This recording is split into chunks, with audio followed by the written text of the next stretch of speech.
আসসালামু আলাইকুম। কেমন আছো সবাই? আশা করি ভালো আছো।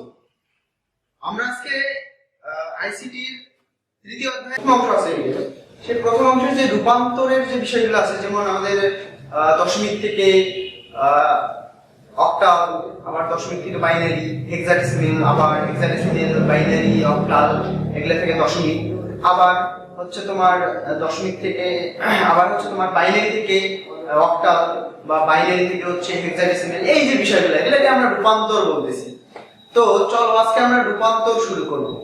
তো এই রূপান্তর করতে গেলে তোমাদেরকে অবশ্যই একটা বিষয় মনে রাখতে হবে, আমাদের যে দশমিক যে কথাটা আছে, দশমিক, এই যে দশমিক, যে ধরো 92, এটা একটা সংখ্যা, এটা হচ্ছে একটা দশমিক সংখ্যা। তো তোমরা অবশ্যই মনে রাখবা যে দশমিক সংখ্যা হচ্ছে একটা মানে এটা আমি বলবো যে একটা স্পেশাল সংখ্যা। আমি ধরে নিলাম। কেন স্পেশাল সংখ্যা ধরে নিলাম? কারণ হচ্ছে এই দশমিকের যে বেজ আছে না 10, এই 10 দিয়ে, এই 10 এর বেজ দিয়ে কখনোই কাজ করা যাবে না। এই 10 মানে দশমিকের, আমি আসলে কথা বলে কি বলতেছি, দশমিক এর বেজ দিয়ে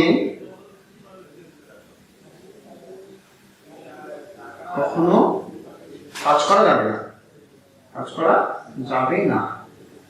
বিষয়টা আমি কি বোঝাচ্ছি আসলে তোমাদের হয়তো মনে হচ্ছে যে কি বলতেছে, আমরা তো কিছুই বুঝতেছি না। হ্যাঁ, না বোঝাই স্বাভাবিক। আমি জাস্ট তোমাদেরকে যেটুকু বলতেছি তোমরা ওইটুকু মাথায় নাও, যে দশমিকের বেজ দিয়ে কখনো কোনো কাজ করা যাবে না। ক্লিয়ার? এতটুকু তোমরা বুঝতে পারছো যে দশমিকের বেজ দিয়ে কখনো কোনো কাজ করা যাবে না। আমরা এটা সবসময় মাথায় রাখবো। তাহলে আমরা আগে সংখ্যাগুলা, আমাদের আসলে কি কি সংখ্যা আছে এবং সংখ্যাগুলো আমরা কিভাবে চিনবো, প্রথমত আমরা এটা দেখি, দেন আমরা রূপান্তরে যাব। দেখো, দশমিক সংখ্যা চেনার উপায় হচ্ছে দশমিক সংখ্যাটা চিনবো। দশমিক সংখ্যা হচ্ছে 0 থেকে 9 পর্যন্ত। কি পর্যন্ত? 0 থেকে 9 পর্যন্ত। তাহলে দশমিক সংখ্যাটা হচ্ছে 0 থেকে 9। তাহলে 0 থেকে 9 কয়টা সংখ্যা বলো তো? 10টা। 0 1 2 3 4 5 6 7 8 9 10। তাহলে কয়টা হলো? সরি, 8 9 পর্যন্ত। তাহলে আমাদের হচ্ছে 10টা সংখ্যা। তাহলে দশমিকের, তাহলে এর হচ্ছে বেসটা হচ্ছে, তাহলে দশমিকের বেস আমরা কত পাইলাম বলো তো? দশমিকের বেস পাইলাম আমরা 10 বা 10। ঠিক আছে? তারপরে আমরা হচ্ছে হেক্সাডেসিমেল সম্পর্কে যদি কথা বলি, হেক্সাডেসিমেল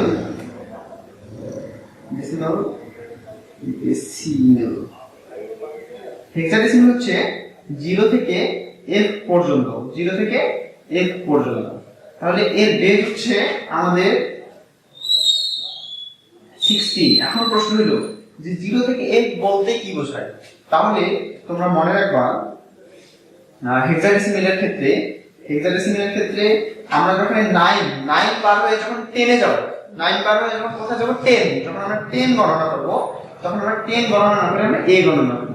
তাহলে a ইকুয়াল কত হচ্ছে? 10। b ইকুয়াল কত হচ্ছে? 11।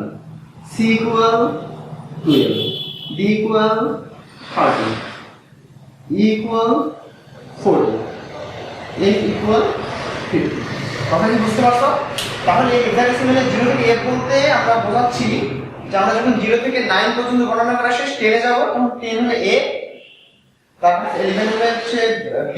আমি সবগুলো লিখে দিলাম সিরিয়ালি, তোমরা লিখে রাখবা। ঠিক আছে? কথা কি বোঝা গেছে? তাহলে আমাদের 0 থেকে হেক্সাডেসিমেলে আমাদের 0 থেকে f পর্যন্ত 15টা মানে 16টা সংখ্যা আছে। কতটা আছে? 1 থেকে 15টা, আর 0 হচ্ছে তার সাথে, টোটাল হচ্ছে 16টা সংখ্যা আছে। তাহলে এই জন্যই হেক্সাডেসিমেলের বেস হচ্ছে কত? 16। তাহলে আমি হেক্সাডেসিমেল সংখ্যাটা কিভাবে চিনবো? তাহলে আমি যখন দেখব কোন সংখ্যার বেস আছে 16, সেই সংখ্যাটাকে আমি বলবো হেক্সাডেসিমেল। আমি এখন যদি বলি যে 92 একটা সংখ্যা, আমি যদি এখানে 16 দেই, তার মানে বুঝতে হবে এই 92 সংখ্যাটা হচ্ছে আমার হেক্সাডেসিমেলে আছে। আর আমি যদি এখানে বেস দেই 10, তাহলে অবশ্যই আমাদেরকে বুঝতে হবে এই সংখ্যাটা দশমিকে আছে। তাহলে আমি কিভাবে বুঝতেছি? তাহলে আমি বেজের উপর ডিপেন্ড করেই কিন্তু বুঝতেছি যে এটা কোন সংখ্যাতে আছে। কথা কি ক্লিয়ার? আশা করি বুঝতে পারছো। এখন দেখো, আমরা যদি অক্টালের কথা বলি, তাহলে অক্টাল হচ্ছে, অক্টাল 0 থেকে 7 পর্যন্ত। কি পর্যন্ত? 7 পর্যন্ত। আশা করি তোমরা বুঝে গেছো যে অক্টালের বেস কত। তাহলে 0 থেকে 7 মানে কয়টা সংখ্যা আছে বলো তো? 0 থেকে 7 মানে হচ্ছে 8টা সংখ্যা আছে। তাহলে এই জন্য অক্টালের বেস হচ্ছে কত? 8। আর আমাদের হচ্ছে বাইনারি। আর কি আছে? বাইনারি। তাহলে বাইনারিতে সংখ্যা হচ্ছে 0 এবং 1। ঠিক আছে, বাইনারিতে কয়টা সংখ্যা? দুইটা, 0 আর 1। তাহলে অবশ্যই বাইনারির বেস কত হচ্ছে? তাহলে আমাদের বাইনারির বেস হচ্ছে 2। ক্লিয়ার? তাহলে আমাদের সংখ্যাগুলো দেখো, আমাদের বাইনারিতে দুইটা সংখ্যা বেস 2, অক্টালে 8টা সংখ্যা বেস 8, হেক্সাডেসিমেলে 16টা সংখ্যা বেস হচ্ছে 16, আর আমাদের দশমিকে হচ্ছে 0 থেকে 9 পর্যন্ত 10টা সংখ্যা বেস হচ্ছে 10। তাহলে আমি আবারও বলতেছি, এই তিনটা বেস দিয়ে কাজ করতে হবে। তিনটা বেস দিয়ে কি করতে হবে? কাজ করতে হবে। ঠিক আছে, কিন্তু এই যে দশমিকের বেস দিয়ে কখনো কাজ করা যাবে না। ক্লিয়ার? এখন দেখো, আমি তোমাদেরকে তবুও লিখে দিচ্ছি, এই বিষয়টা যদি মাথায় না রাখো তাহলে অবশ্যই তোমাদের অঙ্কগুলো করতে গেলে অবশ্যই তোমাদের মানে নিয়ম ভুলে যাওয়া, মানে তোমাদের অবশ্যই প্রবলেম হবে। তো আমি এখন যে বিষয়টা তোমরা বোঝো আর না বোঝো, তোমরা অবশ্যই আমি এখন যে বিষয়টা লিখে দিব তোমরা অবশ্যই এটা মাথায় রাখবা। আমি মানে লেখার পরে তোমাদেরকে ধীরে ধীরে বুঝাই দেবো। তোমরা হয়তো প্রথমত বুঝবা না যে আসলে কি বলতেছে, এগুলো আবল তাবল কথা, মাথা ঘুরতেছে, এরকম কিন্তু হবে। ঠিক আছে, তোমরা পুরো ভিডিওটা দেখবা, দেখলেই আমার বিশ্বাস যে তোমরা মোটামুটি সবগুলো অঙ্ক করতে পারবে। ঠিক আছে, তো তোমরা যখন দশমিক থেকে বাইনারি, অক্টাল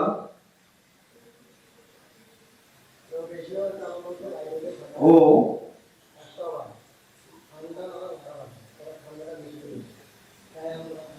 হেক্সাডেসিমেলে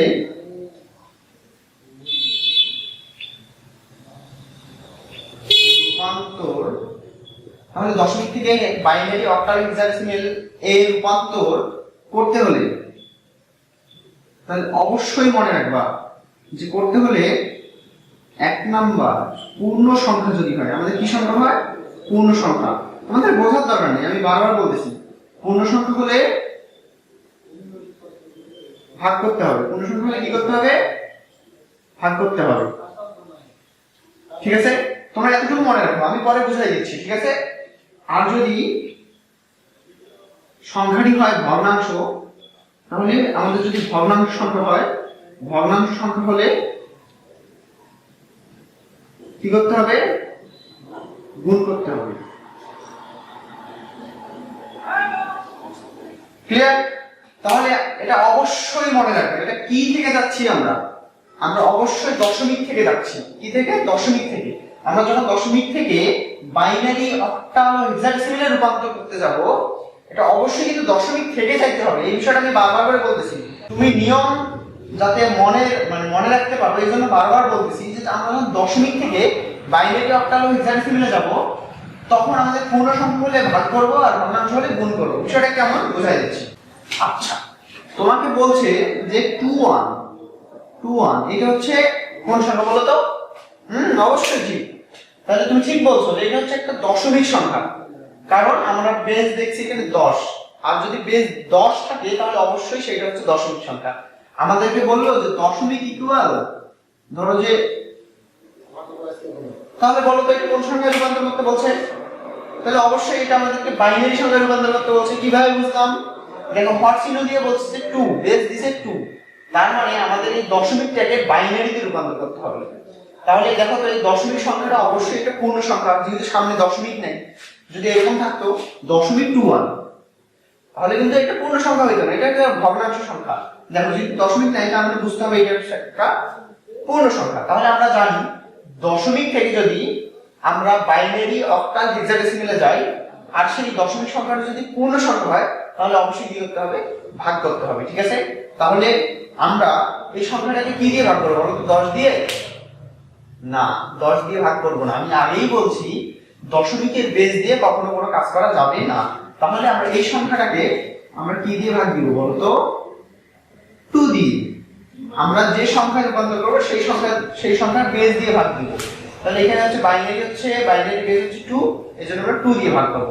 তাহলে দেখো তো 10 দুগুণে 20, 21 মিলাইতে কত লাগে বলো তো? 1 লাগে না? তাহলে হাইফেন হচ্ছে 1, আবার 2 দিয়ে দাও তো। 5 দুগুণে 10, তাহলে আমাদের কিছু থাকে মানে 10 তো মিলে গেছে।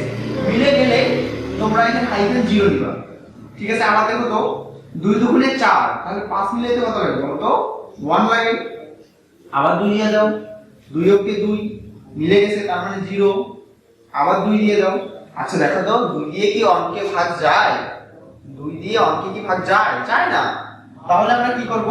এখানে নিব 0 এবং এই যে 1টা আছে এই 1টা এই পাশে চলে যাবে। ক্লিয়ার? এখন আমরা নিব, তোমরা মনে রাখবা ভগ্নাংশ সংখ্যার ক্ষেত্রে উপর থেকে নিচে আসতে হয়, আর পূর্ণ সংখ্যা হলে নিচ থেকে উপরে যাইতে হয়, নিচ থেকে উপরে। তাহলে অতএব আমরা লিখতে পারতেছি 1 0 1 0 1, লিখতে পারতেছি 1 0 1 0 1 2 1 0 1 0 1। ক্লিয়ার? আশা করি বুঝতে পারছো। তাহলে এইটাই যদি তোমাদেরকে বলে এই রূপান্তর করে দেখাও বা হেক্সাডেসিমালে এই সংখ্যাটাকে যদি তোমাকে বলে যে অক্টালে রূপান্তর করে দেখাও, অক্টাল মানে কত? অক্টাল মানে হচ্ছে 8। তাহলে আমরা যদি অক্টালে রূপান্তর করব, আমি বারবার বলতেছি যে দশমিকের বেস দিয়ে কখনো কোনো কাজ করা যাবে না। তাহলে আমাকে অক্টালে রূপান্তর করতে বলছে, তার মানে এই অক্টালের যে বেসটা আছে না 8 দিয়ে আমাদেরকে এই সংখ্যাটাকে ভাগ দিতে হবে। তাহলে দাও 2 1 8, 8 দুগুণে 16, 3 * 24 বেশি হয়ে যায়, তাহলে 8 দুগুণে 16, তাহলে 8 দুগুণে 16। তাহলে দেখো তো আমাদের হচ্ছে 21 মিলাইতে কত লাগে? 17 18 19 20 21, কত লাগে? 5। তাহলে আমাদের হাইফেন হচ্ছে 5। কথা কি বুঝছো? আবার যদি আমরা 8 দিয়ে দেই, দেখো তো 8 দিয়ে কি 2 কে ভাগ যায়?